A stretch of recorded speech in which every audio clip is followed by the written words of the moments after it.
Hello guys, welcome to our YouTube channel study with M.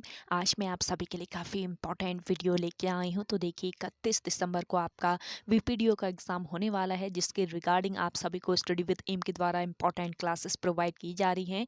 देखिए आज की इस क्लास में हम जीके जीएस एंड उत्तराखंड के मोस्ट इंपॉर्टेंट क्वेश्चंस डिस्कस करेंगे। वीपीडीओ एग्ज़ाम में ये क्वेश्चंस काफ़ी हेल्पफुल रहने वाले हैं, तो आप सभी लोग हमारी इस क्लास में स्टार्टिंग से लेकर एंड तक बने रहिएगा। चलिए आज की इस क्लास को हम स्टार्ट कर लेते हैं। स्टार्ट करने से पहले जिन लोगों ने अभी तक हमारे YouTube channel study with M को सब्सक्राइब नहीं किया है, वो सब्सक्राइब कर लें। साथ ही साथ बगल में जो बेल आइकन दिख रहा है, इसे भी प्रेस कर लें, ताकि आपके आगामी एग्जाम के रिगार्डिंग कोई भी वीडियो अपलोड किया जाता है तो उसका लिंक आपको तुरंत मिल सके।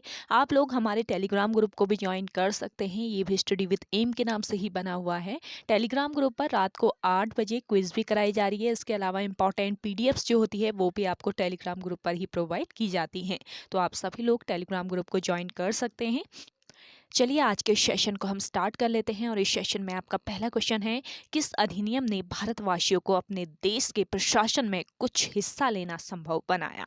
तो ये अधिनियम था आपका चार्टर एक्ट 1833, यानी कि ऑप्शन सेकेंड यहाँ पे आपका बिल्कुल करेक्ट आंसर हो जाएगा। 1833 का जो चार्टर एक्ट है, ये उदार अवधारणा के आधार पर संस्थागत किया गया था और यह यूनाइटेड किंगडम की संसद का एक अधिनियम था, जिसने ईस्ट इंडिया कंपनी को अगले 20 वर्षों के लिए भारत पर शासन करने का अधिकार दिया था। और इस एक्ट के द्वारा बंगाल के गवर्नर जनरल को भारत का गवर्नर जनरल बना दिया गया। कानून बनाने की जो शक्ति है, ये गवर्नर जनरल को दे दी गई। और इसके अलावा देखिए, भारतीयों के साथ धर्म, जाति, रंग, वंश के आधार पर भेदभाव नहीं किया जाएगा, ऐसा 1833 के चार्टर एक्ट में कहा गया। इंपॉर्टेंट क्वेश्चन है, ध्यान रखिएगा। अगला क्वेश्चन देखेंगे, बंधुआ मजदूर अधिनियम संसद ने कब पारित किया? तो देखिए, बंधुआ मजदूर अधिनियम ये संसद द्वारा पारित किया गया वर्ष 1976 में, यानी कि ऑप्शन थर्ड यहाँ पे आपका बिल्कुल करेक्ट आंसर है। बंधुआ मजदूरी प्रथा अधिनियम 1976 बंधुआ मजदूरी की प्रथा उन्मूलन हेतु अधिनियमित किया गया था, ताकि जनसंख्या के कमजोर वर्गों के आर्थिक और वास्तविक शोषण रोका जा सके। नेक्स्ट क्वेश्चन है, गढ़वाल क्षेत्र में प्रथम जाति आधारित संस्था कौन सी थी? तो देखिए, गढ़वाल क्षेत्र में प्रथम जाति आधारित संस्था थी सरोला सभा। ऑप्शन सेकंड इस क्वेश्चन का करेक्ट आंसर है। सरोला सभा की जो स्थापना है, ये तारा दत्त गैरोला ने की थी। तारा दत्त गैरोला द्वारा इसकी स्थापना की गई। और देखिए, बात करें तारा दत्त गैरोला के जन्म की, तो वर्ष 1875 ईस्वी को टिहरी में इनका जन्म हुआ। वर्ष 1901 ईस्वी में इन्होंने गढ़वाल हितकारिणी सभा की स्थापना की थी। पूछ लिया जाए गढ़वाल हितकारिणी सभा की स्थापना किसने की, तो आपको याद रखना है तारा दत्त गैरोला ने, वर्ष 1901 में। और वर्ष 1917 में इन्हें राय बहादुर की उपाधि दी गई। कुमाऊं परिषद के दूसरे अधिवेशन की अध्यक्षता भी किसने की थी? तारा दत्त गैरोला ने की थी। दूसरा अधिवेशन कहाँ पर हुआ था, पूछ लिया जाए तो हल्द्वानी में दूसरा अधिवेशन हुआ था। कल जो आपका एग्जाम कंडक्ट कराया गया यूकेपीएससी के द्वारा आर ओ के पेपर में आयोग द्वारा पूछा गया था कुमाऊं परिषद का जो तीसरा अधिवेशन है, उससे रिलेट करके एक क्वेश्चन, तो आपको याद रखना है कुमाऊं परिषद आपका इंपॉर्टेंट टॉपिक है आगामी एग्जाम के लिए। नेक्स्ट क्वेश्चन देखिएगा, राज्य में शैलेश मटियानी पुरस्कार किस क्षेत्र में दिया जाता है? राज्य में शैलेश मटियानी पुरस्कार दिया जाता है शिक्षा के क्षेत्र में, यानी कि ऑप्शन फर्स्ट बिल्कुल करेक्ट आंसर है। नेक्स्ट क्वेश्चन देखेंगे, उत्तराखंड के कितने जनपद अंतर्राष्ट्रीय सीमा से जुड़े हैं? तो देखिए, उत्तराखंड के 5 जनपद ऐसे हैं जो कि अंतर्राष्ट्रीय सीमा से जुड़े हैं। ऑप्शन थर्ड बिल्कुल करेक्ट आंसर है। देखिए, उत्तरकाशी, चमोली, पिथौरागढ़, चंपावत और उधम सिंह नगर 5 जनपद ऐसे हैं जो कि चीन और नेपाल से अपना बॉर्डर साझा करते हैं। उत्तरकाशी, चमोली और पिथौरागढ़ जनपद जो हैं, ये चीन के साथ अपना जो बॉर्डर है ये साझा करते हैं, जबकि पिथौरागढ़, चंपावत और उधम सिंह नगर नेपाल से अपना बॉर्डर साझा करते हैं। यानी कि पिथौरागढ़ जो है, ये एक ऐसा जिला है जो 2 देशों के साथ सीमाएं साझा करता है। और आप लोगों से पूछ लिया जाए क्वेश्चन कि उत्तराखंड के ऐसे कौन से जिले हैं जो किसी भी देश के साथ सीमा साझा नहीं करते, तो वो भी आपको पता रहना चाहिए। टिहरी, रुद्रप्रयाग और बागेश्वर, इसके अलावा अल्मोड़ा, 4 ऐसे जिले हैं जो कि किसी भी देश के साथ अपनी सीमा साझा नहीं करते हैं।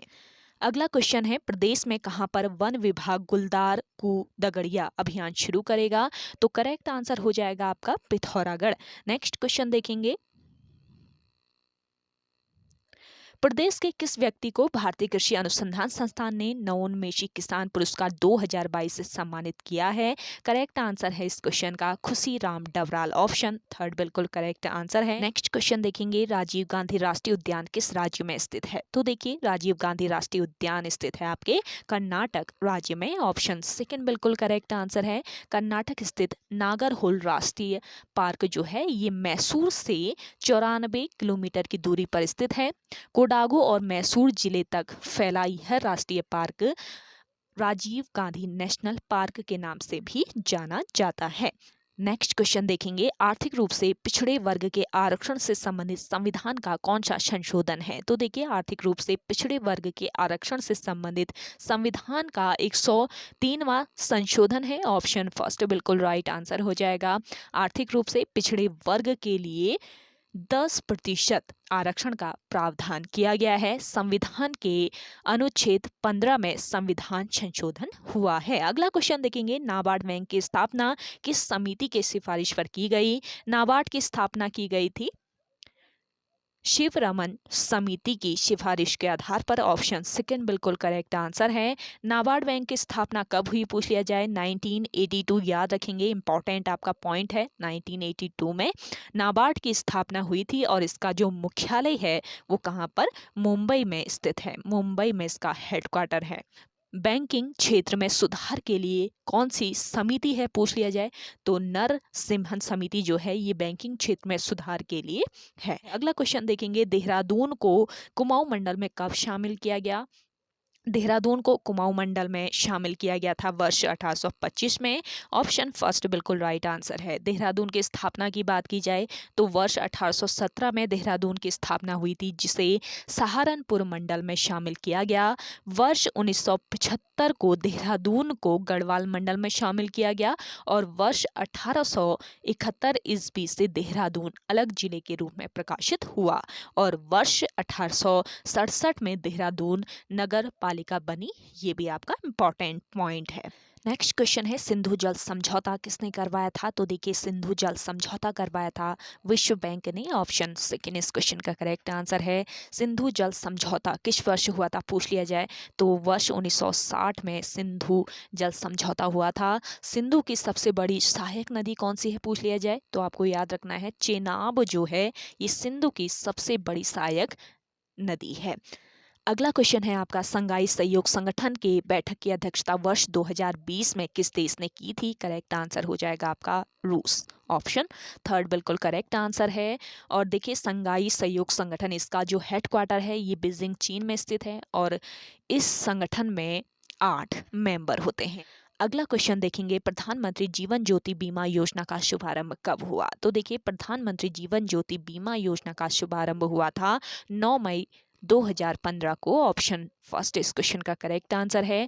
जीवन ज्योति बीमा योजना का जो आरंभ है ये कोलकाता में हुआ था 9 मई 2015 को। भारत के प्रधानमंत्री नरेंद्र मोदी ने इसका शुभारंभ किया। प्रधानमंत्री जीवन ज्योति बीमा योजना एक नवीकरणीय अवधि की बीमा पॉलिसी है जो कि वार्षिक रूप से जीवन बीमा कवरेज प्रदान करती है।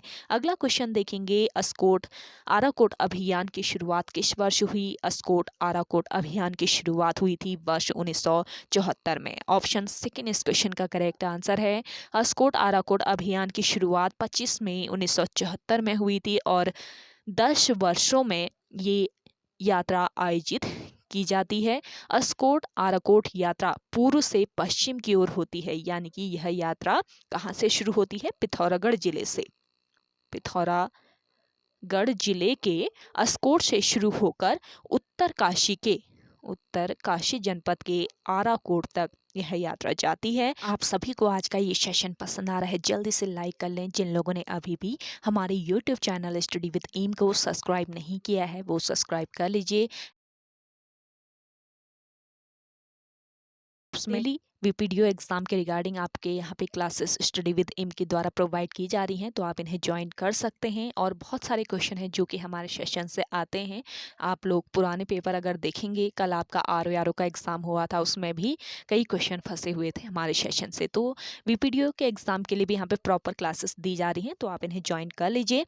अगला क्वेश्चन देखेंगे, निम्नलिखित में से कौन सा दर्रा उत्तराखंड में नहीं है? उत्तराखंड में नहीं है जोजिला दर्रा। ऑप्शन 4 इस क्वेश्चन का करेक्ट आंसर है। जोजिला दर्रा हिमालय का एक प्रमुख दर्रा है। यह दर्रा उच्च पर्वतीय दर्रा है जो कि भारतीय लद्दाख क्षेत्र की हिमालय में स्थित है।